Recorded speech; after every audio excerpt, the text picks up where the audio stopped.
Hello my beautiful souls, welcome sa ating tarot reading sessions. Keep in mind, general reading po ito, maaaring mag-resonate, maaaring hindi.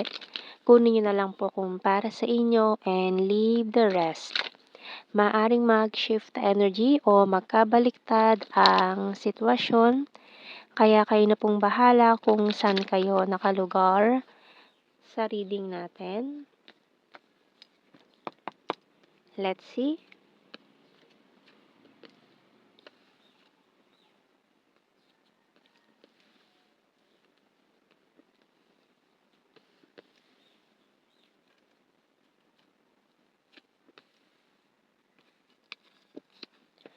Okay, so meron tayong strong placement dito ng Leo and Scorpio. So, very intense ang nangyari sa inyo nitong taong to. May pagka-obsessive energy din. And kung matagal na kayong hindi nag-uusap or itong taong to is nagloko before, iniwan ka, nakahanap ng iba, ngayon gusto niyang ah, magparamdam or bumalik sa'yo, makipag-usap sa'yo, makipag-reconcile this time.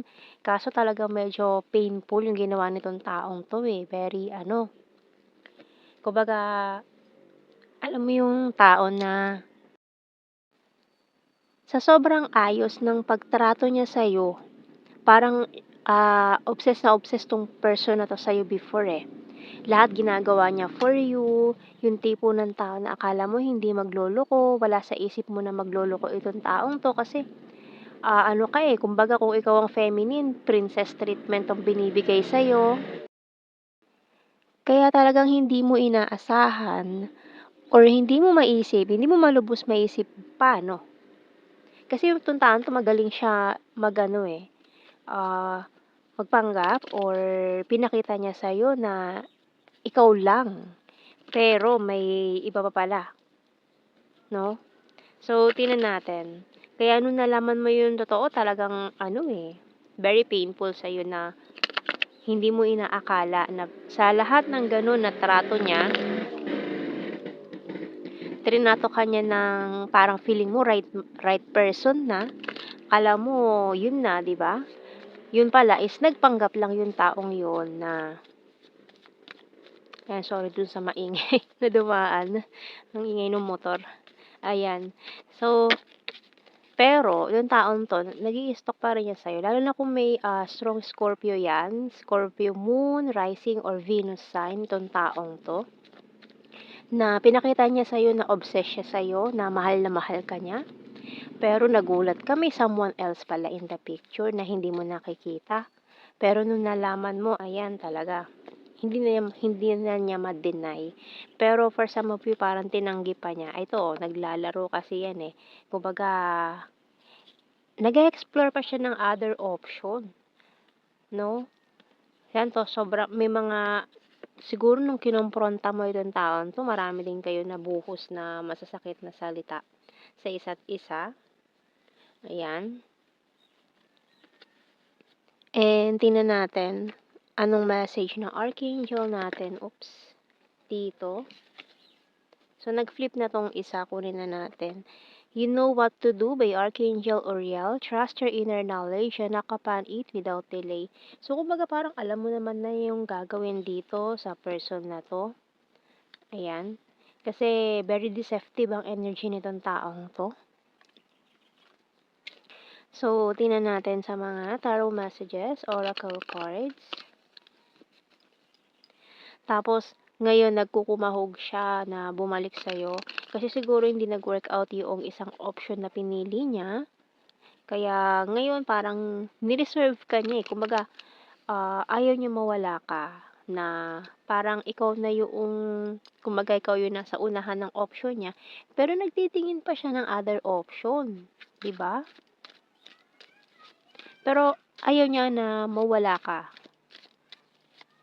Kaya yung treatment na yon, tinatrato ka niya ng maayos, ng tama, para hindi ka maghinala na ganon yung ginagawa niya. Pero dahil nalaman mo na nabulgar na yung totoo, ayan, mukhang naghiwalay kayo dahil doon nag-break. And ngayon parang ano ka ngayon, eh, guarded and wounded ka na parang ayaw mo muna siyang papasukin, ayaw mo siyang makita, ayaw mo siyang makausap, ganyan. Pero nagpupumilit yung energy nitong taong 'to na pumasok ulit sa buhay mo. I will fight for you. Talagang ipaglalaban niya 'to, eh, na inaano ka niya, eh, inaangkin ka niya na kanya ka na, eh. Parang sinasabi niya, "Hindi, eh, akin ka, eh, paglalaban ko kung ano yung akin." Gano'n. Gusto niyang bawiin kasi parang feeling niya pagmamay-ari ka niya, gano'n. We're compatible to each other. Can you forgive me? So, ayan, asking for your forgiveness. And this is not over yet. Kasi nga talagang desidido itong taong 'to na mabawi ka or kung may partner ka na ngayon, gusto niyang bawiin ka. Desidido 'yang taong 'yan. I will start to save money. Eh, may mga plano siya. Can we talk? I'm proud of you and itong isa, ayan, oh, I'm a liar. Kasi nga nagsinungaling 'yan, eh. Talagang, pinaniwala ka niya sa mga kasinungalingan niya para lang hindi ka mawala, hindi ka umalis, habang nag-e-explore pa siya ng other option kasi para ma-secure na niya yung isa sa best option niya. You're my twin flame bottom card. Okay, so maaaring a false twin flame pala ito, pinaniwala ka niya na twin flame kayo. So, kuha tayo ng blue card. We have here jealousy. So, kung may new person ka na, talagang matindi yung selos na nararamdaman yan ngayon. Ayan o, very manipulative yung taong yan. And addiction. So, kumbaga ito, na-obsess siya sa'yo. Na-obsess siya, pero hindi siya loyal. Obsessed pero hindi loyal. May ganun pala, no? Nakakatakot yung mga ganong klase ng tao na akala mo he or she is into you 100%. Pero yun pala may mga taktika lang pala niya yun para hindi ka maghinala na may other person. So, kuha tayo ng mga initials natin. Pero talagang pursigido itong taong to na bumalik ka sa kanya or mabawi ka niya.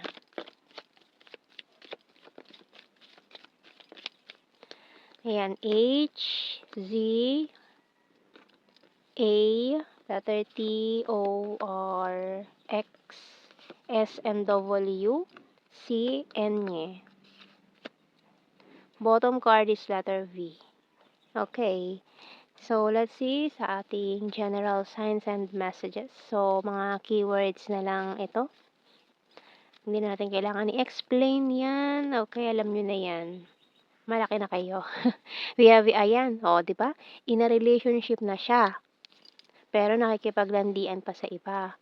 Very, tingin mo loyal kasi binibigay sa'yo lahat. Attention, pera, love.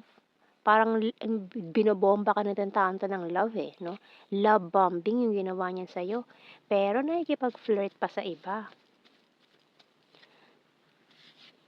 Skin tag. From Luzon.